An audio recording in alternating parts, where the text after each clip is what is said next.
Taniana आदमी देख के बेरो करती है ये ना कॉन्सेप्ट प्रोफेशनल में कि बेरो बड़े बताओ है अरे सुना जल्दी मान लियो कभी कई बार की है कि बैठा हो बस में कनेक्टर आवे के आंखों के स्टॉप कनेक्टर ऊपर से स्टॉप पे तो प्लीज स्टॉप एक भी माफ करो तो बुखार तो मांगे क्यों अरे बिन कटिंग में बेरो पड़ जाए हम कटिंग देख के फिर बन पड़ी हो ना खोजी बना दियो खोजी पुलिस एक सी कटिंग वे लगभग भी कटिंग बाहर पुलिस वाला भी कौन रखे कभी ऐसा ही है थानेदार है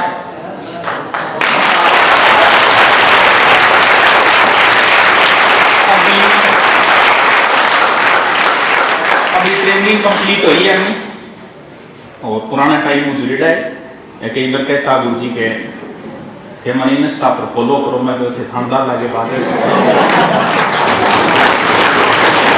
हाँ नहीं थानेदार तो ठीक है जो थे माने पसंद करो तो मैं भी थान फॉलो करांगा लेकिन सरता है नौकरी लागो और मेरे का नाजी और मेरी आईडी लेके से खुद फॉलो कर लिया मैं फॉलो करूंगा था अब थानेदार बने अब कोई आनंद आवे तो कुछ से तो किन किन फॉलो कर रखे है यार आरएस थानेदार एसडीएम और नीचा को नहीं आपने नहीं कही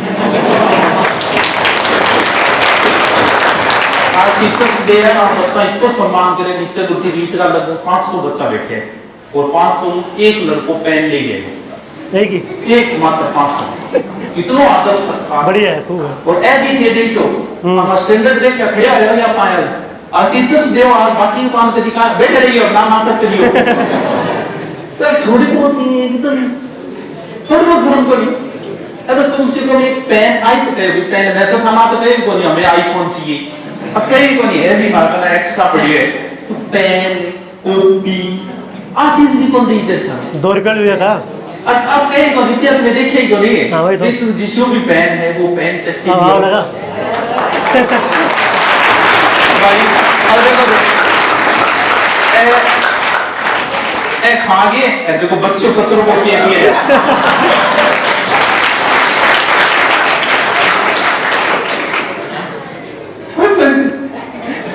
और देख लिया विदाम की दोबारा वो रोबोट के बोल चेक लिया तो ए पिस्ता तो मतलब खाएगी बच्चे बच्चे अब विदाम को तो लोन का वो चेक लिया बात बढ़िया थैंक यू बहुत बढ़िया फिर डिजाइन अच्छी थी और भी बढ़िया है ये बोले शाबाश हम कहना पड़ेगा 2-3 दिन पहले ही तेरे को कहने दो 5 दो दे दियो शर्मा है गुरुजी हाँ गुरुजी हैं शर्मा है देता ना ना यही को नहीं आराम जाना हमारे अब आप पुराना यूज ले लो नहीं है कुवैत को है ले लो शाबाश वो छोड़ खर्च हो तो किसी का बस एक दे दे मान तो ले मार कर वो ले जा आज तू पे एक ले मेरे तरफ गिफ्ट है तेरे लोग ये मान नहीं भर जाता है ले बान गुरजन भी दे दे बार के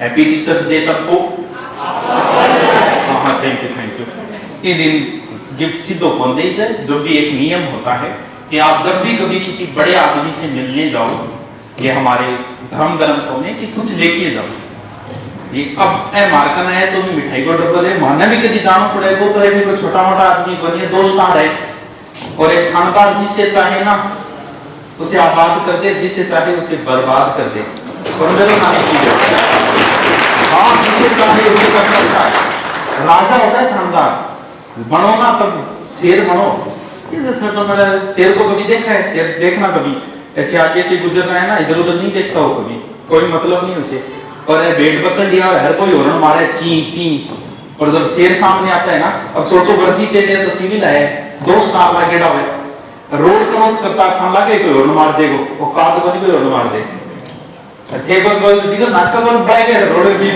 में मार दे तो वो प्रतिभा से तो ये साल ये 2 है मुश्किल से 2 साल इन 2 सालों में सारे काम करने लड़ाई दंगा भी नहीं करना, पढ़ाई भी नहीं करना, आस्की भी नहीं करना, घुमाफिरी भी नहीं करना। अब डिपेंड तुम्हारे ऊपर है, या तो इन 2 सालों में आनंद लो और सारी जिंदगी दुख पाओ, या फिर इन 2 सालों को दुख से गुजारो, सारी जिंदगी ऐसी ऐसे शेर बन के रहोगे। औकात नहीं किसी की कि सामने बैठ जाए पूछे वगैरह, औकात नहीं दे भाई मेरी दादागिरी चले। क्या दादागिरी? इन दिन कोई टेम्पो ऐसा लड़की होगी, दादागिरी क्या है?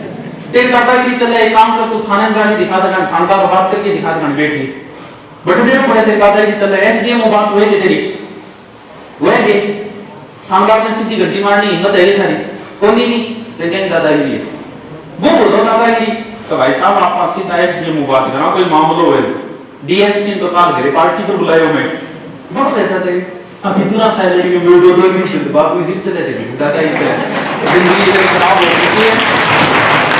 तो आपको अनुभव, क्योंकि ट्रेनिंग लाइफ और कॉलेज लाइफ 2 ऐसी लाइफ है जिसे आदमी कभी नहीं भूल सकता। आप अपनी कॉलेज लाइफ को हमेशा मिस करोगे सारी उम्र, और एक बार ट्रेनिंग लाइफ, तो ट्रेनिंग लाइफ भी जी गए तो आप होगी, क्योंकि अच्छे लोगों की अगर एक बात भी सही से अगर ग्रहण कर लो तो क्या पता कितना कुछ बदल जाए। महाभारत का सबसे बुद्धिजीवी व्यक्ति था विदुर, सुना है क्या कभी नाम? महाभारत का सबसे बुद्धिजीवी व्यक्ति था वो। बुद्धिजीवी व्यक्ति अगर एक बात भी बोलता है ना तो उसे हमेशा ध्यान रखो, क्योंकि अगर उनमें अनुभव बोलता है। तो नाक्सा ग्रह के अंदर थे पांडव, तो उस समय सभी की सूचना आई, तो विदुर ने सूचना भेजी, एक ऐसी लाइन भेजी उसके पास कि जब भी आग लगती है तो चूहे जो है वो धरती के अंदर घुस जाते हैं, बिलों के अंदर। और बोले की है के लाइन बेची है का क्या, लेकिन सबसे बुद्धिजीवी पांडवों के अंदर कौन था? धर्मराज युधिष्ठिर। युधिष्ठिर बोले यार आपको बिना मतलब तो कौन भेजे, इनकी गड़बड़ तो ही लाइन खोदो, अंडरग्राउंड एक सुरंग खोदो।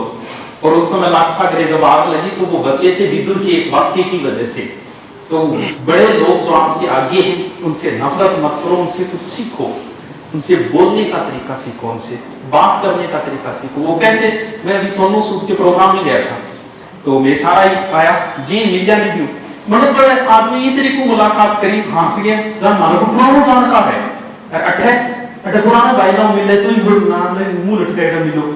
तो उन लोगों से अभी हम जयपुर के अंदर थे गुरुजी, तो मीटिंग थी, मुक्ता मैडम थी, उनका हेरासमेंट था और 2 हम बैठे थे, तो ऐसी बातें चल रही थी। तो उनको जल्दी था, बीच में 1 घंटे का गैप लेके आए थे, कोई बड़ा अधिकारी आया हुआ था उस समय। तो जो वेटर है, वेटर खाना वगैरह दे के और जी वापस आने पर से जो 2 चक्कर में काटना पड़ जाए तो बन के गुरुजी का वैसारी प्लेट की एक प्लेट जसाली जसाते हैं प्लेट डी लंबी तो भी मुकुल ढूंढी।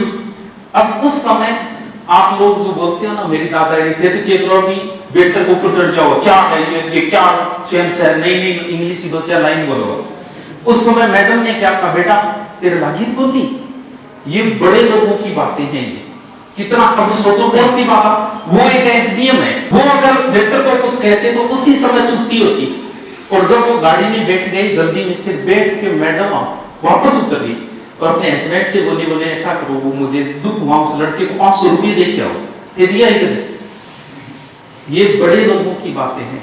आदमी जूझू ऊंचा होता जाता है क्योंकि नम्र स्वभाव होता जाता है।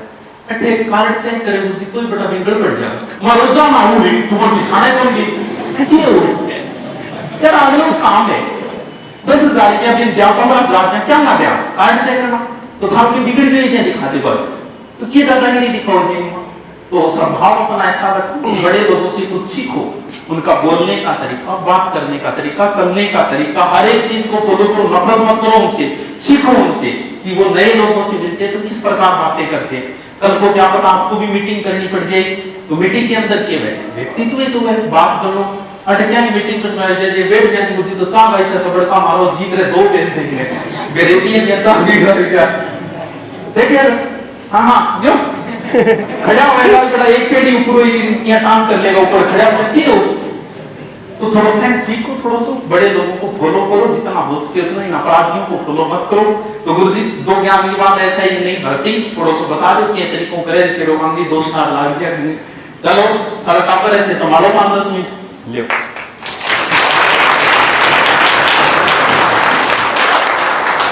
जो आपको यहाँ आज पढ़ाया गया है उसको घर पे जाके हाथों हाथ पढ़ना है। जिस जिस सब्जेक्ट में पढ़ाया है सारा जाके पढ़ना है। और जो कल टॉपिक चल रहा है आपका, कल जो पढ़ाया जाएगा यहाँ, उसको पहले से घर पे पढ़ के आना है, ताकि आप खुद पढ़ोगे घर पे 5-10% तो आपको उस टाइम समझ में आ जाएगा। और आपको गुरुजी पढ़ा देंगे यहाँ, उसी टॉपिक को आप जाके उसी दिन घर पे पढ़ लोगे। तो एक टॉपिक कितनी बार पढ़ लिया आपने? 3 बार पढ़ लिया। ऐसे करके आप संडे की आपकी छुट्टी होती है, 7 दिन लगती है, बहुत बढ़िया। फिर तो हर तारो सब्जेक्ट जो भी टॉपिक पूरा होगो, हर 7 दिनों ताने रिवीजन मारना है हर सब्जेक्ट को। सोमवार से लेकर शनिवार तक आपको जो भी पढ़ाया है उसको संडे को उसका रिवीजन करना है। केवल संडे को कोई नई चीज़ नहीं पढ़नी है। आप पीछे पढ़ते जा रहे हो, आगे उसको रिवीजन नहीं कर रहे हो, तो वो पीछे आपका ब्लैंक हो जाएगा। कोई मतलब नहीं है ऐसा करने में। कम पढ़ो, लेकिन जितना पढ़ो उसको याद करते चलो साथ साथ में, ताकि एग्ज़ाम के टाइम पर आपको टेंशन नहीं हो कि मेरा सिलेबस पूरा कवर नहीं हुआ, मुझे कुछ याद ही नहीं हुआ। आपको सबको एक समस्या होती है क्या एग्ज़ाम से जस्ट पहले कि मुझे कुछ याद ही नहीं है सब्जेक्ट में? सबको होती है, कोई बड़ी बात नहीं है, नॉर्मल लोगों को सबको होती है। तो इसका इलाज यही है, जो जो आपको पढ़ाया जाता है वो आप पहले घर से पढ़ के आओ। सर पढ़ाते हैं, यहाँ ध्यान लगा के पढ़ो, और घर जाने के बाद उसको रिवीजन करो।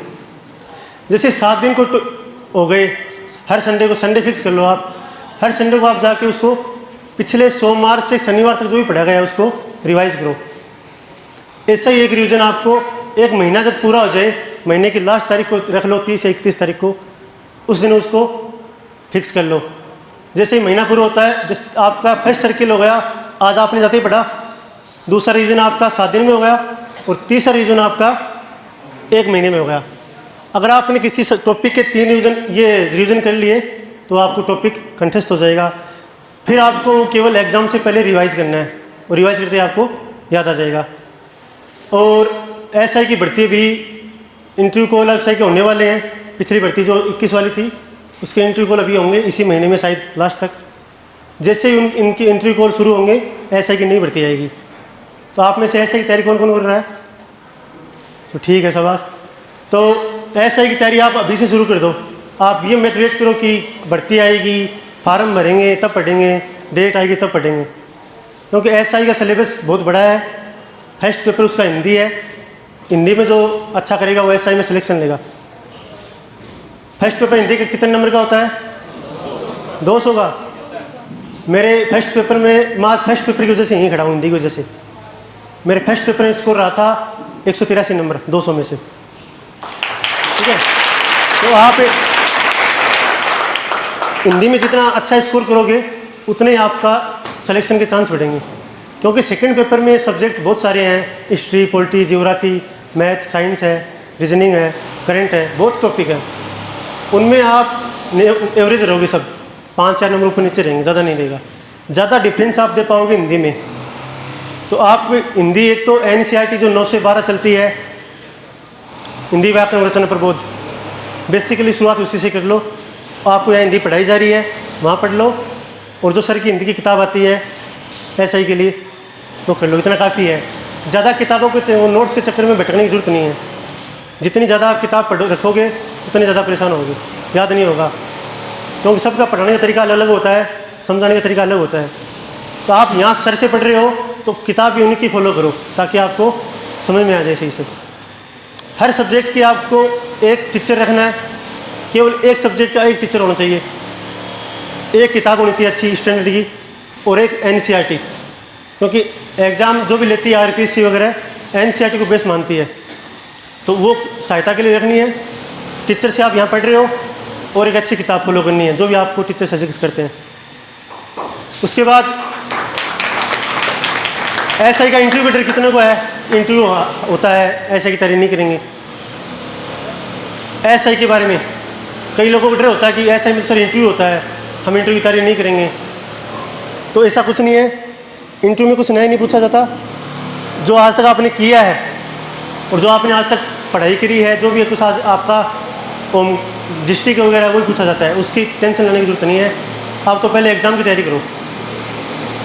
तो और एसआई की वैकेंसी शायद दिसंबर में, तो या तो दिसंबर में एग्ज़ाम हो सकती है, फिर जनवरी में एग्ज़ाम हो सकती है। आप ये सोच रहे हो कि मुझे 6-7 महीने का टाइम दिया जाएगा, वो कोई उसके लिए आधार नहीं है कि आपको 6 महीने टाइम दिया ही जाना चाहिए। कभी भी आरपीसी आपको 3 महीने के ज़्यादा टाइम नहीं देगी, 3 महीने में एग्ज़ाम करवा सकती है। तो आप सोच रहे हो कि वैकेंसी आएगी, उसके बाद फॉर्म भरेंगे और जब डेट आएगी तब तैयारी करेंगे, वो तैयारी आपकी कोई काम नहीं आएगी। हमारी SI की भर्ती 2016 में आई थी और हमारा पेपर हुआ था 2018 में। 2 साल 2.5 साल तक हमने कंटिन्यू पढ़ाई रखी और ज्वाइनिंग हमारी 2021 में हुई थी। तो लंबी प्रोसेस है, आपको मोटिवेशन बना के रखना है। और मोटिवेशन के लिए आप गुरुजी से ज़्यादा जरूरत नहीं है किसी कहीं जाने की। आप तो डेली यहाँ हो और कंटिन्यूटी रखो। मेन चीज़ कंटिन्यूटी रहती है। कम पढ़ो लेकिन डेली पढ़ो। आप आज 8 घंटे 10 घंटे पढ़े हो, कल आपने स्किप मार दिया, कोई पार्टी में चले गए, शादी में चले गए, उनको आप थोड़ा स्किप करो। अभी पढ़ो, चाहे 5-6 घंटे पढ़ो, रेगुलर पढ़ो। आपको टाइम टेबल बना के नहीं पढ़ा जाता है, मत पढ़ो, कैसे ही पढ़ लो, टॉपिक वाइज पढ़ लो। रात को नहीं सुबह उठ के नहीं पढ़ा जाता, कोई दिक्कत नहीं है, रात को पढ़ लो। लेकिन दिन के कम से कम 6 या 7 घंटे तो आपकी पढ़ाई के आने चाहिए।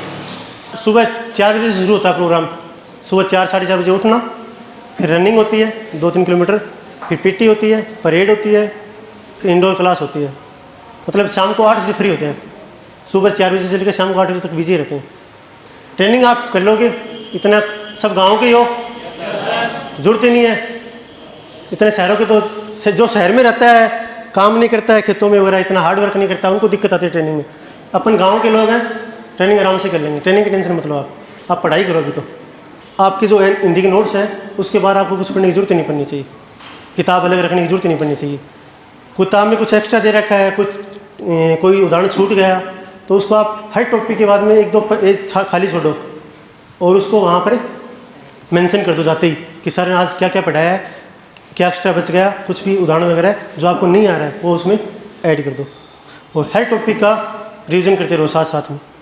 हिंदी आपकी अच्छी हो जाएगी, कोई दिक्कत नहीं है, नो डाउट। सेकंड पेपर में ध्यान रखना है। सेकंड पेपर में दिक्कत आती है कि उसमें सब्जेक्ट 5-6 हैं और अपना एक सब्जेक्ट वीक रह जाता है तो अपन लोगों के बराबर नहीं आ पाते। तो उसमें ज़्यादा पोर्शन राजस्थान जीके का ही है। राजस्थान जीके आप यहाँ पढ़ रहे हो तो इससे बाहर पढ़ने की जरूरत नहीं है बेसिकली, ठीक है।